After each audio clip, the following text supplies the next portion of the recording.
Good evening, dear friends. Welcome to English Without Borders webinars, Thursday webinars. So my name is Gulnara. I'll be leading this session, and we have Zuhra Saidova, who's our peer monitoring specialist. She's the one who takes responsibility for this technology issues, and she's the one who is also doing the Facebook Live. And she's the one who is also transferring your comments to us on Facebook. So please be active during our today's webinar. And as you know, this is the 1st of September, and we're starting, it's the winter. So we're starting our winter session. And we are happy to host our today's speaker, Marija Kovač. She's the first speaker who will be opening our winter sessions. And today we have a very interesting topic. I don't remember that we have had a similar topic in the past.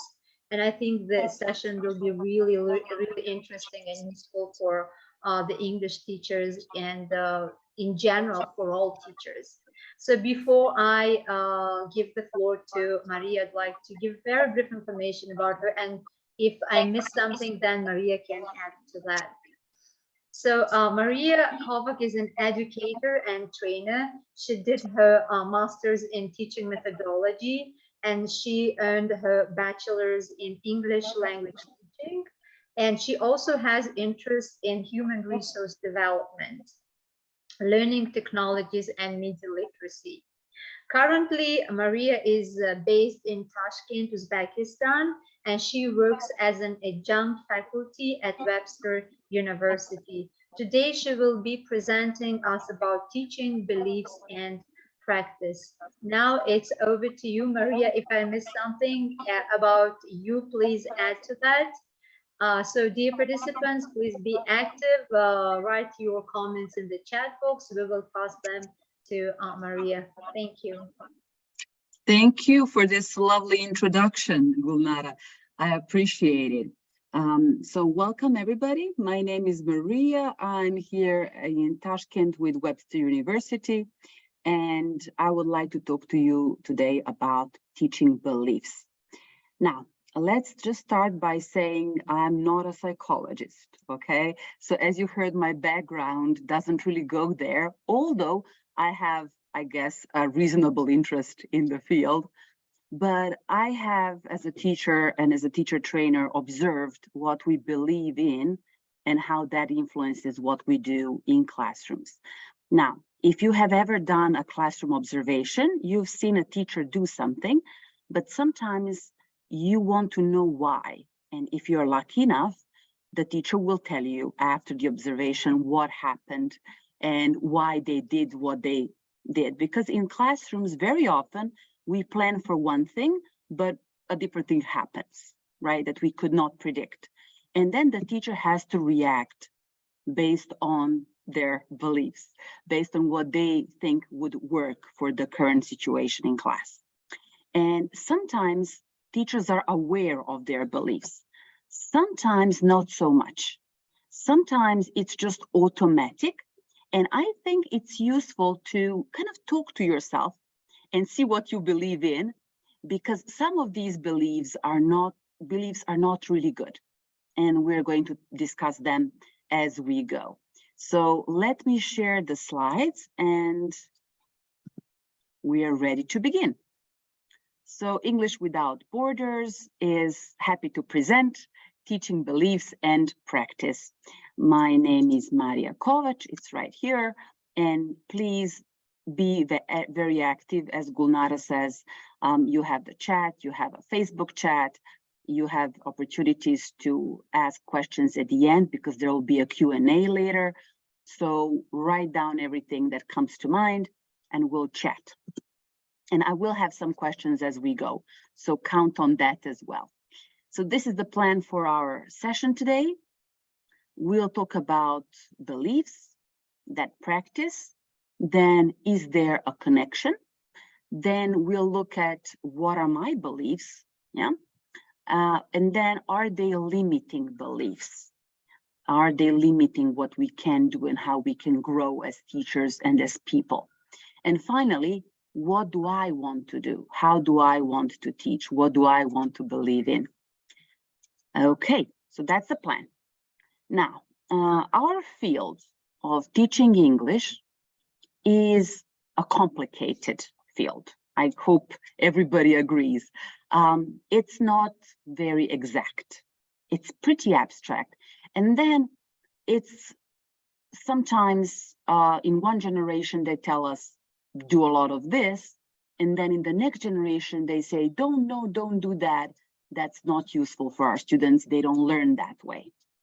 So very often we get our beliefs, what we learned, our learning, our knowledge, all these things that we think we know, they're contested very often.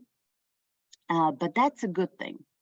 That's a good thing because then I can prove that my point is equally valid for my group of students. And you may do something completely different that still works for your students, right? So there's no one correct answer. And we have kind of got accustomed to that there is more than one way of doing things in teaching English. Now, when I was a young teacher, like everybody else here, I think you and I shared one trait. We believed we knew everything. We believe that we know how English is taught, how English is learned. We believe that we can do this now. And in the first year of teaching, we tried to make our students believe that we know what we're doing, parents and everybody in the staff room, because we were fresh out of university and we believed that the knowledge was there, we got it, and now it's just a matter of practice. Luckily, I'm not young enough to know everything anymore. And the times have come that a teacher can say, I don't know. So even as a master's teacher, I quite often say, I don't know, or I say, it depends. And it's not something that students want to hear, but it is very much true in our field. So how do you accept this ambiguous? How do you accept that things are not very clear? So it's hard, but you do, and you build certain set of beliefs that work for you, that you think this is how we do it. Maybe you can remember when you studied methodology that there were different methods and approaches to teaching English. So many of them, and they were all popular at a certain time. They all had their own time. So some of my beliefs come from certain methods. Some of my beliefs don't. So how come, where did they come from, and what can they be about? So let's see. If I'm a teacher, I think of beliefs as how do I see, right, teaching? How do I see a situation in a classroom? Through a certain lens, through a certain set of glasses. Now, sometimes they are what we call pink glasses, and everything is great, and I see everything in a positive light. But sometimes I have a bad day, and everybody does. So we see everything as a lack of respect. We see everything as laziness. We see everything as unwillingness to cooperate. So we have a belief that students are naturally lazy and that they don't want to do the work. So these beliefs are sometimes part of our training, sometimes they're not. But let's first discuss this. What can they be about? So I gave you an example of beliefs being connected to learners. I think learners are lazy. So my job is to make sure that they cannot be lazy. So that would be one belief. Now, this belief is about students. Do you have any other things connected to our job that we can have beliefs about?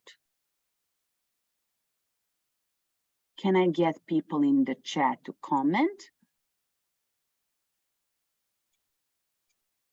I opened the chat to be able to see it. So let's see. My question for you is, if I as a teacher have beliefs, what are they about? And an example answer, they're about learners. What else can they be about?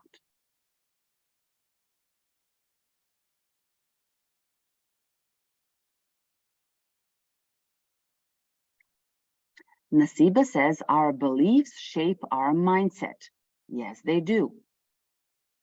Yes, they do. Now let's just see what beliefs, for example. So we have beliefs about what we think students are like. What do we think students like? What do we think students enjoy? What do we think students don't like doing in class? So all of these are connected with students. Is there any other thing that we can exactly? So there's an example of a belief, to believe that they can do things or they cannot do things, that they're not creative. Thanks, Nasiba. That our students know less than the teacher. I get you. So everybody jumped into interesting examples. Thank you so much. So these are all examples of beliefs about students. Now, I, as a teacher, have certain beliefs about how learning happens. I don't think you can learn only using digital materials, for example. That's my belief. So that belief is about materials. That belief is about the nature of learning, right? So how about schools? Do you have any beliefs that you can give me as an example about schools?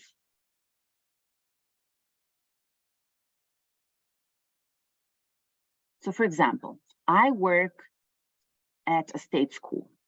And what do I believe as a teacher in a state school? What is a state school like when it comes to teaching English?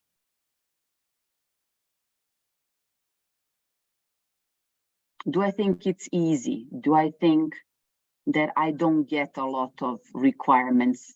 Do I think that the administration only cares about me completing certain forms and statistics and all that?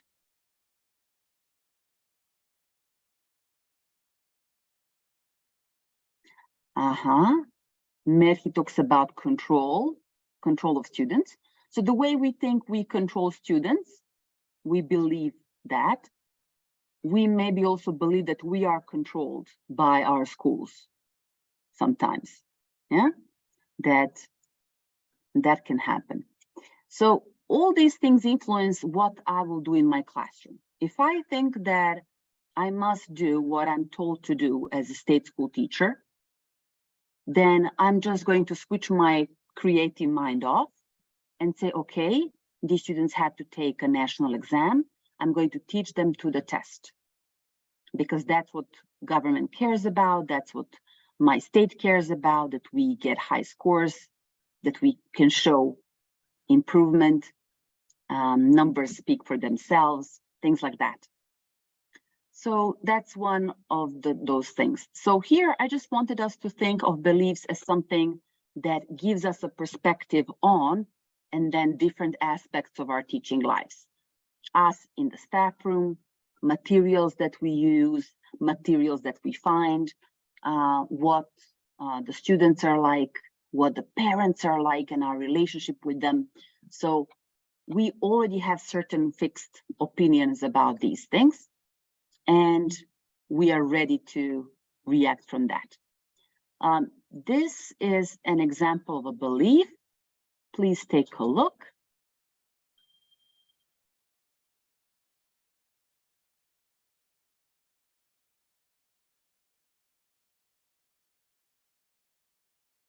Now, do you believe in this? Is this one of your beliefs? Let's see the chat. Does anybody think that this is true?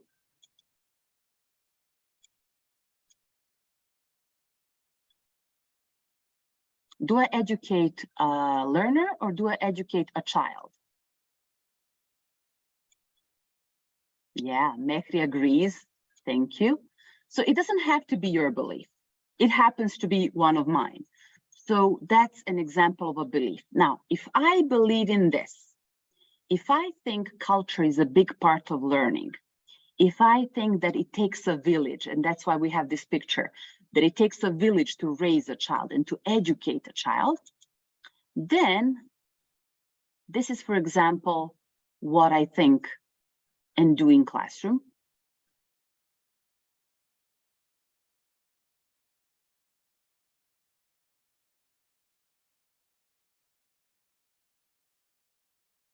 Now, I know in a lot of school, it's mandatory to use course books. You have to use a certain syllabus that you were given, right?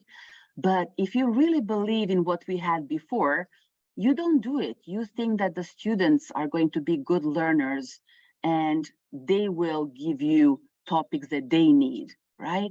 And you will develop the syllabus as you go. And you don't need any course books based on that. So this, if you recognize and remember from your methodology classes, this is an example of what we call communal language learning, community language learning. So there's a lot of what we learn in our communities, and a language can be one of those things.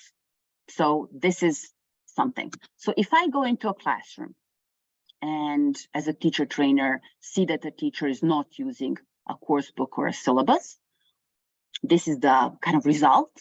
What do I assume is a cause? I assume that this teacher believes that it's not effective to use prescribed course books and syllabus because they believe in community language learning and they believe that the materials should come from learners. So this is just one of those things. So very often, it's not what happens in the classroom. Very often we do have a course book and everything else. But everything we do, even though some things are just kind of like our normal, they are maybe strange for our observer, and they will want to know why you do this or why you don't do that. And then you sit and think, oh, I don't know why. Let's see, right? And then you examine the beliefs that underline all that. So let's see, what is practice? How would you define practice? Teaching practice. Let's see if anybody can comment in the chat.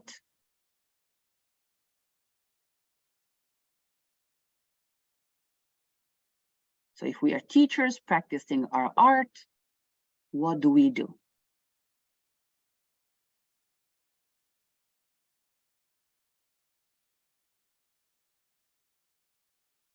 Apply the learned materials in practice. Very good example. Thanks, Gulnara. So this is what we learned at school, and we're trying to be the best teachers we can based on what we learned, but not only at university, right? We also learn, and these webinars are a great example that we keep on learning even after school. To do something again and again, so there's repetition involved, exactly, and practice is fixing our learned materials. Yeah, fixing it in like our classroom activities, the tasks we do, the way we give feedback. So these are the things. How are we a teacher? In what way? Like, what do we do? So that's our practice. Exactly. That was an easy question. So I have a little bit more difficult one now. I have a couple of sentences. Sometimes in the same sentence, you can see a belief and a practice. So let's see what's hiding in the first one. I talk very little in class so that the students have as much opportunity to speak as possible to speak. So is this a belief or a practice or both?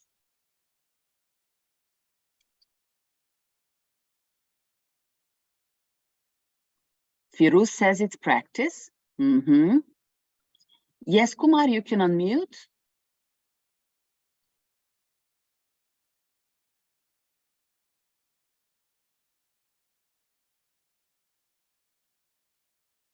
Maybe it's not working. Everybody says it's practice. So what's the practice of this teacher? That they don't talk a lot so that the students can talk more. Okay, what's the underlying secret belief that they have? Do they just talk a little because they don't want to? Or do they have a reason not to? We have it in the second part of the sentence. So that Student-centered classroom, exactly. Students, if they talk less, students will have more chance to speak and practice. Very good. So that's the idea. We have a teacher who believes that students need to have more student talking time and teachers should have less teacher talking time, and that contributes to better learning.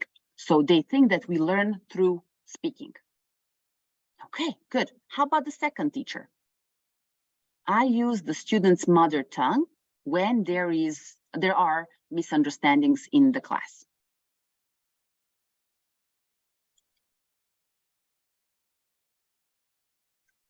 To explain. So yes, they use the first L1, first language, mother tongue, to explain when there are misunderstandings. Now, does this teacher believe that it's an English-only classroom? That we should only speak in English because we want to expose our students to a lot of English. We want to give them input in English.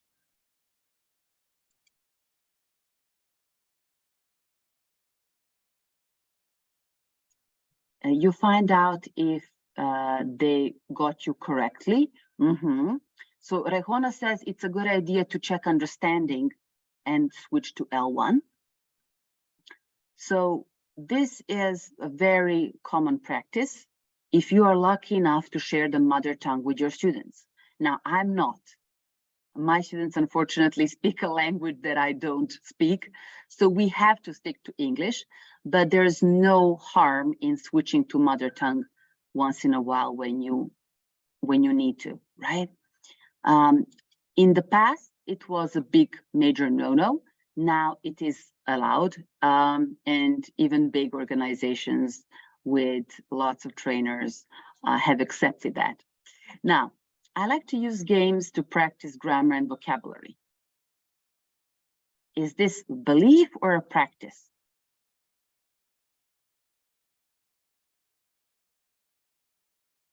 What would you say, a belief or a practice?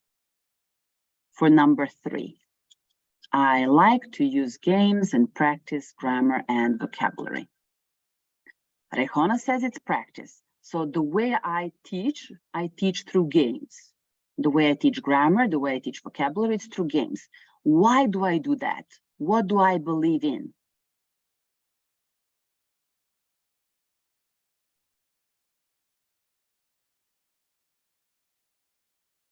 That students learn through experiences and that kids like to play and my students are kids. So we combine that. Okay, so everything that we have here, you've noticed, has a hidden belief and a certain classroom practice that we have. So here we have a teacher who uses authentic listening materials. They believe in audiolingual method, but not completely, only a segment of it maybe. And that segment means that I want my students to pronounce things the way the native speakers do. So this is why this teacher gives them a lot of authentic materials and gets the students maybe to imitate that up to a point. Now, you can agree or disagree, but at least we know why a certain teacher does certain things in class. Now, I guess a lot of you are parents, and maybe you have children whose English teachers you don't like. So you have a child, your child goes to school, and they have an English teacher who has certain things in their practice that you don't understand. Like, why would they do that? Because we learned that that's not an effective method back at school, right? So luckily, people who come to webinars like this are open-minded people, and you guys understand that between what's good for you and what's good for them, there may be a gap. Maybe it works for that specific class that our son or daughter is in. So let's be open, and let's also be open to something that we typically think of as an old method. So for example, we mentioned audiolingual method. That was popular after World War II. Why do we still do that? So there are some things that we still can keep from old methods. We're in the post-method teaching now, which means we can kind of steal from each of the method certain things and then use them and be effective. So we don't have to follow one too strictly. So for example, here we have drills. Drills are not something that we do very often in the modern teaching. And this teacher believes we should not be doing it because there's no real communication. But if I want to teach my students pronunciation or sentence stress or rhythm, it's very likely that it's going to be through a drill. So some things are still useful. Let's not throw everything away. Some things are like with clothes, you know? So some things are fashionable now and were fashionable before. We call them classics, right? Like a typical black dress, right? But then some things are just not as popular as they used to be, and we would never put them on now.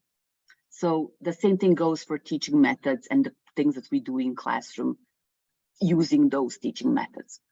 Now, where did we get those teaching methods from? This is a list of why do we do what we do in the classroom. Please take a look.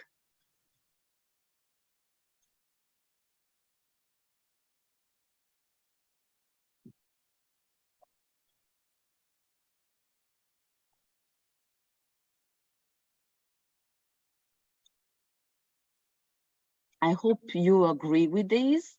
So everybody maybe had a favorite teacher back when they were a student, and we learned some things about teaching from them. Maybe they were not even language teachers, but we learned something from them, right? And we got that into what we do, our practice. Then we had certain experience as language teachers, and we learned from our experience. And we have something that's called established practice. So if you go to a certain school, that school has a certain way of doing things. So for example, my university is very big on global, because they're a global university with campuses around the world. So we believe we are a big global village and that we need to learn interculturally from each other. So I cannot work here if I don't believe that my teaching, my practice should include that. We also do a lot of pair work and group work that other institutions don't do, because again, we believe in community learning, communal learning. So all that is established practice within certain school, and then you can choose a school that your beliefs kind of match, right? Personality type. You know, when they say a certain teacher is a certain way because that's who they are as a person. Somebody can be a very good teacher, but maybe not a very cool person. It happens, right? Maybe they're interesting in class, but not outside of class. However, very often, somebody who, for example, likes to play games outside class would try to bring games into their classroom practice. So you would have that. And it's not because you heard it in a seminar, it's because it came naturally to you, because you're of a certain type, if you will. And then there's our education. So things that we learned at school and that we hear on these seminars and workshops, and research, things that we read about. We keep in touch with what our ESL theory says about how we learn, how we can get students to learn, what languages are like. So there are theories about language, there are theories about learning that all help us become a better teacher. But what we do comes from a mixture of all these things. So a little bit of this, a little bit of that. And that's what makes us all unique. Now, I have a question here. It says really, which means I'm doubtful that we learn a lot from our experience, because you know how it is. This is a good joke that says that you've got teachers who have 5 years experience, and then you've got teachers who have 1 year of experience repeated 5 times. So the first teacher is the one who learned from their mistakes, learned from their practice, learned from their experiments in the classroom, and reflected, right? And learned from that. And the beliefs came from that. Unfortunately, a lot of us don't have time to think. A lot of us don't really have a journal where we would, go and examine our thinking.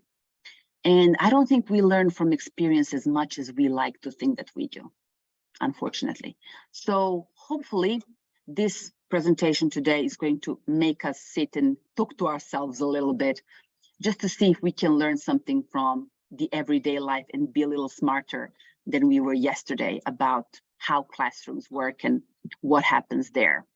Because I'm sure you noticed that you are maybe not the same teacher you were in the beginning, right? Or even 2 years ago. So your beliefs and the way you teach has changed. It has to change. And I'm wondering, did you change because you wanted to? Did you change because something made you change? So let me get that answer. If you could type in the chat. So do you think that you're a different teacher now in your classroom because somebody or something made you change? Or did you want to change and explored different things?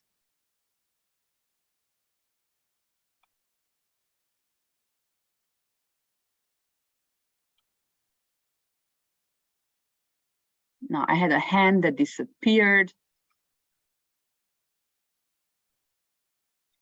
Thank you, Zuhra, for all of these comments from Facebook Live. We noticed all those comments. I just want to say hi to Facebook people. And I would like to both. So partially, they were things that I wanted to change because I saw that what I used did not work. The way I did certain things did not help my students. And sometimes I had to change, like I had to go online because COVID, right? So things happened to us that made us change, but there were maybe some policies in your country that influence the way you teach certain things or do certain things in classroom, but sometimes it was up to us. And that is something. Okay, so everybody, this is obviously not in your language. So we're going to play a little guessing game here. This is my nod to people in Serbia who are probably watching this on Facebook. I am from Serbia, and this is a research I did a while back. But I think that this is an international thing. So the first pie chart shows if the teacher thinks they've changed compared to when they were a beginner. So out of 128 teachers who completed this, only one said no. Everybody else thinks that they have changed. And most of them, 107, which is 83%, they say yes, a lot. So you feel like you're a very different person now compared to who you were just right off school. And that's a good thing. That's a good thing. Now let's see what changed most. The second pie chart talks about what changed most. So you can see the most teachers says that they are different when they're communicating to the students. So direct contact with students, what I do in the classroom, that changed. So practices. And then we have activities that I'm using. I broadened my repertoire of activities. So you learned a couple of tools that you can use, tips and tricks. And then methodology. So I learned more about how to teach the language through practice. So these were the top answers. And I just want to stress this one because that's the next, in terms of how popular it was, how I see my role in the classroom. So if you remember Noonan from the beginning of our slide, he had a nice table that I can send later to you for like an overview of teaching methodologies. And regardless of what methodology you go for, or a combination of them, you will have a certain view of what a teacher should be like in the classroom. What do I look like? What do I say? How do I behave? How do I influence the learning? So people feel that that has changed over time. Experimenting is a good way of teaching. Nasiba, I agree, it is a part of what we do. As long as we learn from our experiments, I think we just have to reflect a little bit more than we normally do. But other than that, yes. So now that you're more experienced, what would you tell your younger self? Are there any beliefs that you think that are better, that you currently hold, and you think you would share them to your younger self? Let's see if the chat can give us an answer. So if I could talk to a beginner, Maria, or if you could talk to a beginner yourself, what would you say? Now, please excuse me for a second. I've noticed that my laptop needs charging, and I'll wait for you to type your answers.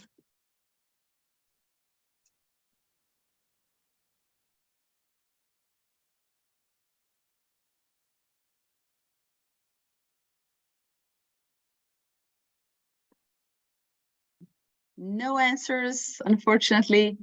Well, I guess you're not in the mood to talk to yourself publicly. You don't have to. Just please talk to yourself later on, because this will reveal to you how your beliefs changed. So what you think you would say to yourself really means a lot. Now, what's the connection between beliefs and what we do in classroom? Well, the researchers are not really sure. They, as we said, we are in a contested and contestable field, but we came to a conclusion that it helps teachers and it has a role in what decisions we make in classroom and in how we use time and resources. And considering how little time we have with our students, this really matters. We want to be more efficient, right? And effective. Be a better teacher means being more effective. So how can we do that? Well, we can shed some light on our practice and beliefs. And then if we know what belief we have, we can maybe change it if we want changed practice. So that's the idea. Now, I would like us to think in metaphors. So for example, I here have a book that you may or may not recognize, doesn't matter. It's a book about teaching English as a second or a foreign language. And it says that, it doesn't say, but it tells us that teaching is like an apple. So they connect teaching English as a foreign language to an apple. Now, there's the idea of an apple for the teacher that we had in American system, and we have seen those cartoons where teachers get an apple. But maybe it's more than that. Now, I'll give you an example. For example, this little mess that I have here on the slide, I think teaching is messy. So that's my belief. And that maybe can mean that in my practice, I do a lot of things that maybe are connected, but don't look connected to my students. So that could be a result of this belief. Be patient and a good learner. Manija or Maniza? Can you please give us your metaphor?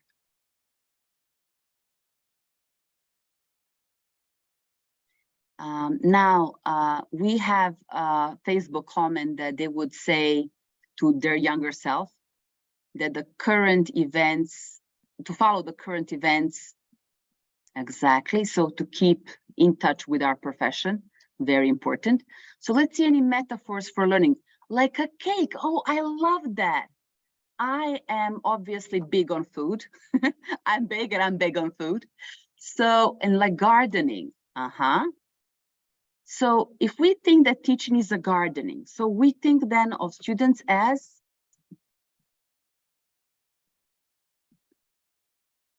what are they if we are the gardeners? Fruit. Excellent, Gulnora. I was thinking of flowers, but yeah, fruit. Why not? Why not? Even better. Even better. Okay, at least they grow on the same tree, maybe, right? So metaphors are associations, and they are our first free contact with the mind. So there's something in writing practice called free writing, when you are just trying to brainstorm some ideas, and then you would just write for like 3 to 5 minutes nonstop. Even if you have nothing to write on the topic, you would write, I don't know what to say next, you know, when your mind is stuck. And even if you need to write that 10 times, the next idea will come. So your hand is the kind of connection between the brain and what you're writing on paper, and then you can easily delete the ideas that were not useful. So I think that when we need to discover our own beliefs, we could do a lot of free writing, and we can think of metaphors and then see, okay, if I think that this is teaching, yes, exactly, Manisha, like this thread that we have here. Somebody says like bread, exactly, because we need it for us, but maybe learning is also bread. So all of these things will tell us how we view our role and maybe even why. Now, researchers are also interested in what teachers think. They think we can be better teachers. I agree, we agree, and they try to decide and help us discover our beliefs. So these are some of the questions they might ask. Okay, these are some of the things. Take a quick look.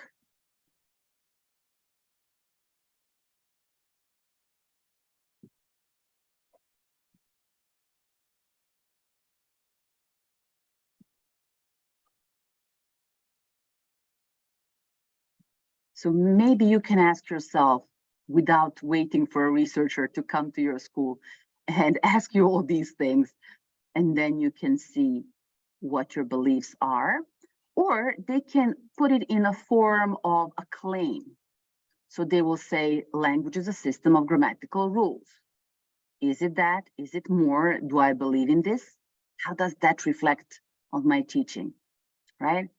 For example, number 9, the teacher must correct students' errors at all times. Again, is this my belief? If it is, what do I do to show that belief in the classroom? So it's very interesting that the research notices that sometimes you hold a certain belief that, for example, pronunciation is important, but you don't really share that belief with your students because in your teaching, they did not get the idea that that's important, and that's why you're stressing these things. So once you know your beliefs, it wouldn't be a bad idea to share them. Now, we sometimes share our ideas and some beliefs, and they sound like this. Please take a look.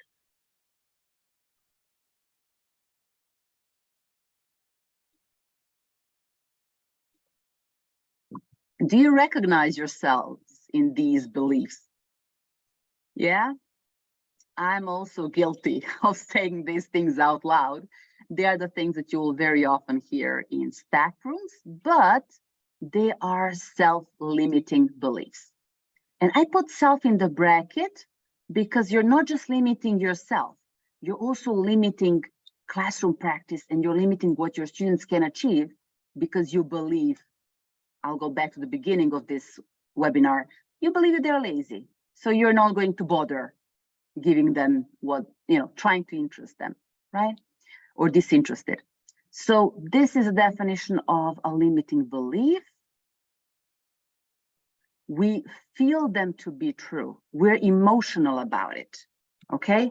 I personally feel it in my heart, but it's not rational. And we as educated people, we can go and try to find proof for our beliefs. And then some of these beliefs are going to fall apart and some are going to stay. So I think that we owe it to ourselves not to limit ourselves, but also to students. So how do we do that? How do we stop doing that? Well, there is A to F model, and there is a nice podcast that I would recommend. I really think that we can examine our beliefs and get rid of those that are not very useful. Don't worry about taking notes. You will get the slides from the organizers. No worries.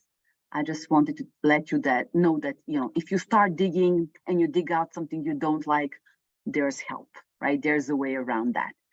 So don't worry. This is what I want you to leave you with, to think about, what do I want to believe in? I can choose what I believe in as a teacher. I can choose what kind of teacher I am in the classroom and how I want to teach. So how I teach is my practice. What I believe in is the reason, in a way, for that practice. So can I influence my practice by discovering and influencing and maybe getting rid of some limiting beliefs? Yes, for sure.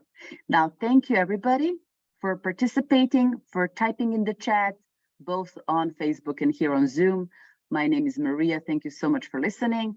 And now we will stop sharing the screen so that we can have a Q&A. So I'm here for all of your questions. Let's see what we have. Thank you so much, Marija, for this interesting and very useful presentation. I think before introducing even teachers to these new methods of teaching, communicative and interactive techniques and everything, we need to start from this session that you have presented today. How often do we reflect on that? I don't think we do that very often. And personally, I need to watch your session again and again because I've got some other questions and I need to watch it so that I can reflect more. Thank you so much for they say fruitful thoughts, right? You really today, you provided a really, really good food for our thoughts. As teachers, we need to think more on our practices and beliefs. Thank you so much. Now it's time to questions and answers. So dear participants, now it's time for you to address your questions. So we have got a question from Nasiba. How do you transform your students' limiting beliefs? I don't think I can influence anybody else's head. You don't do that by messing around anybody's ideas, because beliefs are very private, especially for me, because I work in a different culture. I cannot go around and tell my Uzbek teachers what to believe in, because it is very connected to what they're experiencing in their schools. And I don't have any access to that. I don't really know. I mean, I've been to a couple of observations, but I'm not really part of a regular school system. So that said, you can always be a good role model. So I always tell my students what I'm going through, and I hope that that will inspire somebody to re-examine their practice and beliefs. And I very often, because I teach teachers, I tell them why I did a certain thing in class. So I want them not to only remember the activity, but also remember what I was trying to do with that activity and what I believe about how we learn that this activity is, good for. So how do you reflect on your teaching after your beliefs? I mean, you had a belief and you applied certain practices. And how do you reflect on that? Do you write it? You talk to someone else to see if the belief that you had and the practice that you applied kind of worked for you and for students as well? Well, I do it through the classes. Some of our courses are just like that, that enable me to do that. But very often I do it through conferencing, and that's something that everybody can do.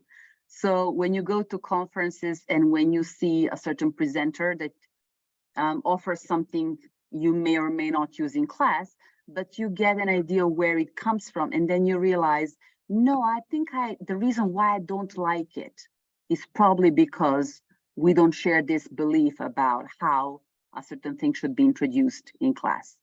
So we are kind of going to behind the screen and trying to see both what presenters do and then what we do and think. So I think conferences and an opportunity to think in situations like this when you talk to your colleagues. So a good colleague, a good a peer really in learning is everything really in our job. Mm-hmm. Thank you. There's a question. Can you name some common beliefs of your own that impacted your teaching in general? Right. So when it comes to learning a language, I think that errors have a big role and that we need to allow errors in the classroom and that not every error needs to be corrected. So that's one of the things that I believe in. Another thing, I'm old school, I believe in homework. So I believe in connecting what happens in school with what happens after school, because learning should not be an isolated moment in a person's day. And I always believe in hard work. So in class, you have, as we say, talented students, right? Who very often can achieve whatever the standard is without much effort. But I want to encourage them to work as well. So I make the standard a little bit more difficult for them. I raise the bar because I think it's good for the brain. It's good for the learning how to learn. And we need to raise those bars as much as we can for challenging people. So basically, I believe in challenging people. And challenging yourself, right? Oh yeah. That goes without saying. Yeah. Okay, thank you. There's a question from Shahnaz Shahid. In one of your slides, you mentioned about community learning, and she is asking, how can I know more about this type of learning? Well, it's something that we have had since the 70s. It's not a new trend, and it's pretty Googleable. So if you go, you don't have to go to these great books that I just showed. You can go and see what you can find on regular Google. And if you want more, if you want something more academic, I can go back to, I can send my email once again, and I'm going to type it. So it's maria.englishlanguageteachingelt@gmail.com.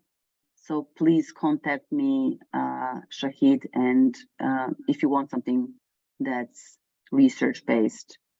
If you just want a general idea, then Google. Thank you. A question from Bakhti Begim. I think you kind of answered this question, but still I will yes, voice that. Should teachers rely on their beliefs only or on someone's recommendations too? I believe that we are changing. We have changed, right? But we are still changing, and we are adapting to what happens in our field, what happens in our school, the students that came this year. So I think that you need to keep your mind open and your eyes on what's like, observe things carefully, analytically, and also read. So if teachers don't read, who will read, So talk to colleagues, read about research, and see what happens in the classroom and try to process that, reflect on that. And then your beliefs maybe are going to be shaken a little bit. Maybe they'll just, hold the fort. So see if you can keep some and get rid of some other ones. Thank you. And now this is a question that comes from me and from my observation and from meetings with other teachers. They are often asked that to what extent homework is useful. You mentioned that one of your strongest beliefs is just students should have homework and they should do that. Many teachers say that homework is something that students usually go and they just copy from each other, and they don't put much effort, and in the class you don't really have much time to check everyone's homework. If you had this kind of belief in the past, and if yes, how it has changed? That's the thing, it hasn't changed. What changed is what I give for homework. So yes, I mean, we teach students not to plagiarize. It's a big thing in our institution. And I am horrified to see when something is copy pasted without credit given. So I think then the fault is on me, that the homework that I gave was something that the students did not want to think about, wanted to finish in 5 minutes and move on. So if it's something that, so for example, when I prepared for this workshop, when I prepared for today, I did not go and Google, can I find a PowerPoint presentation on teaching beliefs and practice? Teaching beliefs and practice, .ptt or PPT, sorry, and then Google and then see what I can find and then just use that, because this is something I cared about. So I really try to get what students remotely care about, but that requires me to talk to them more. And I haven't been that great in the beginning. I did not really consider who my students are as people. I just treated them as students. So it wasn't a very wholesome view of my learners. And that means that I could be just as good as anybody else, but not better for them. So I was trying to change that in my teaching, and I hope I managed. My students would tell you if I did. Thank you so much. So we are very close to finishing, and I would just give this opportunity to you, and could you please tell teachers, those who are not sure and confident about their beliefs, and they don't usually reflect on those, what are your recommendations? Well, there's nothing wrong in not knowing. It's wrong not to want to know.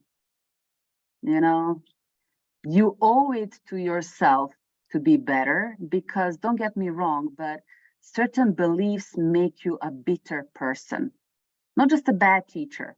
You know, okay, you're a bad teacher. We have a lot of bad teachers, one or more or less, you know, no big deal. But if you are coming with all those negative beliefs to school, at one point you'll be depressed, you'll want to give up, you may even do harm.